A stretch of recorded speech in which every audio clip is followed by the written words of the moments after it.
All right, staying with our top story now, the National Guards that have descended on Baltimore following a night of riots. We've got our reporter Chip Reid on the ground there in Baltimore, joining us by phone. Chip, what can you tell us? What are you seeing right now? Well, I'm seeing people walking on the street. I'm seeing two kids just walking by me. They're not going to or from school since the schools are closed, but they're out, and it's a beautiful sunny day, and you wouldn't know anything was amiss if you didn't know what happened last night. Now, there are still some restaurants that are closed. Last night, virtually everything was closed in downtown Baltimore.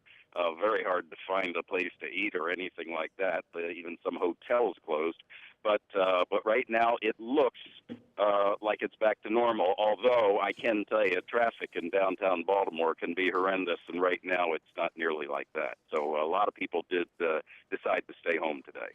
So then, keeping that, based on what you told us, I want to get a sense of what the mood is like, because it had been tense even sort of the week leading up to what happened last night. What's the mood like now? We're looking at some video Well, of people kind of mulling around. I think people are still wondering. I think they have a certain degree of confidence that with the governor coming in with the National Guard and hundreds of state police, and the possibility of thousands of other police officers coming in from surrounding jurisdictions, that they may have a handle on this now. But it doesn't happen at this time of day. It happens late afternoon, and it happens in the evening. Almost every time something has happened, it has started sometime between the hours of 3 and 7 p.m. So people are not certain that it's not going to happen, but they certainly have their fingers crossed. There is concern. I would not be surprised if you see people who did come to work today exiting the city early. But right now, unless you engage people in conversation about that in particular, you don't get the sense that there's any tremendous stress downtown with people just walking around. Chip, people on the ground there have said that some of the terminology that the mayor has used, specifically the use of the word thugs, is not helpful. What are you hearing? I mean, she's actually addressed that. She was making some comments earlier today. I saw a report of her saying that she was an unfortunate choice of words, that she lost her temper, or she was sort of angry because she said that this isn't Baltimore, and she went on to say that there are no thugs in Baltimore. But what are you hearing about that?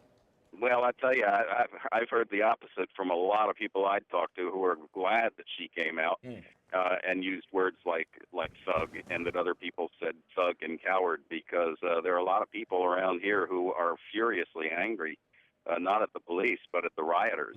And they believe that they should be called that. So, people of all races, all ages who I've talked to here feel that way.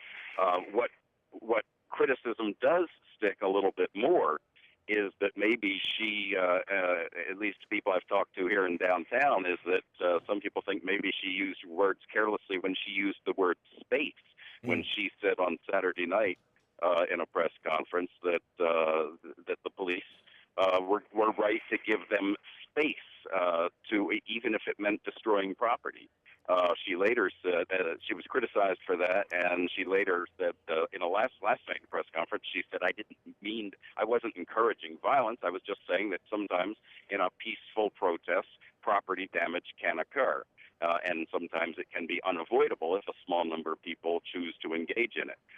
She's also been criticized for the slow response to the rioting last night, but I talked to Governor Larry Hogan today, and he said he doesn't blame her for that. They were simply outmanned. There's really nothing they could have done. They did not have the resources to fight that explosion of anger and violence on the streets last night. But now with the National Guard and the state police here, he is confident, very confident that they do have what it will take to put it down. You know, we've heard a lot of talk of the two Baltimores, and I'm curious, outside of the area that we've been watching, what are things like in Baltimore? Would you even be able to tell that all of this is taking place? Well, you'd certainly be able to tell because of the heavy police presence in the areas where it happened.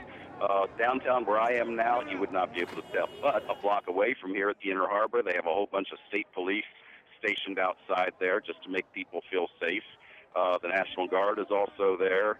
The National Guard is based at the Baltimore Ravens football stadium, and there's a big presence in that vicinity, of course.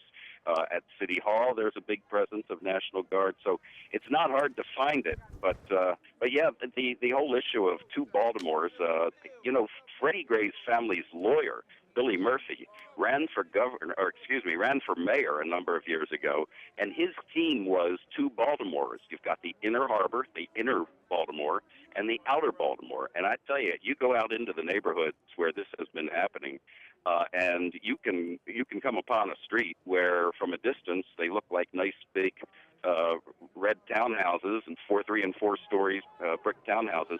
And then you get to that street and you realize that almost every single house on that block is boarded up. And people in their 20s are just out on the streets. And this was before the violence began. They're just out all the time. The unemployment rate is through the roof. So it is kind of a powder keg, just waiting for trouble to happen, because there just are no jobs.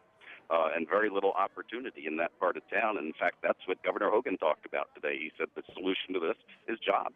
Hey, Chip, just you might, because you're talking with us, we just got an email from a press release from the Baltimore Orioles announcing that the game that they are to play against the White Sox, which is tomorrow at 2:05 p.m., will be closed to the public. So the game's going to happen, but it's going to be closed to the public. Wow.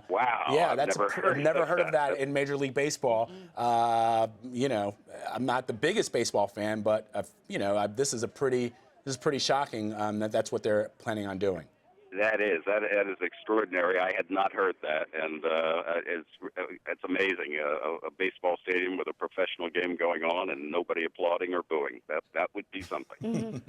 Chip, I also want to ask you. You've been on the ground for several days now, reporting. Over a week. Yeah, what's been going on there? What is it, just for the people that are watching us and sort of trying to get a sense of exactly when the tide turned? When did it go from being 2 weeks of peaceful protest? Not when did it turn? We know it happened this weekend, but what was it exactly that set people off? Well, it's really hard to say any exact moment, but there were about 3 days of just plain peaceful protesting. Then you may remember last Wednesday at the Western Police Station, there was a shoving confrontation that went on over a police barrier. The police had put a barrier out there. I talked to some people who blamed the barrier itself. They said, there's been a psychological barrier between the police and the citizens in this part of town for a long time, and now they made it physical. And they said it was just irresistible that some people would push up against that barrier and try to push it back. They felt that if they had just not done that, the police would not have been confronted with angry protesters. I'm not sure I believe that, but that is when it began, outside of the Western Police headquarters, Western Baltimore Police headquarters last Wednesday. Then Thursday, it got a little angrier. Then Friday was pretty quiet. Then it got pretty busy. There were some serious protests over the weekend. And then, of course, last night it just exploded. So it has been a progressive increase in the anger and in the violence as this has gone on. All right, Chip Reid on the ground in Baltimore. Thank you very much for joining us. My pleasure. All right, we're going to be back in just a few seconds. Stay with us. This is CBSN, always on.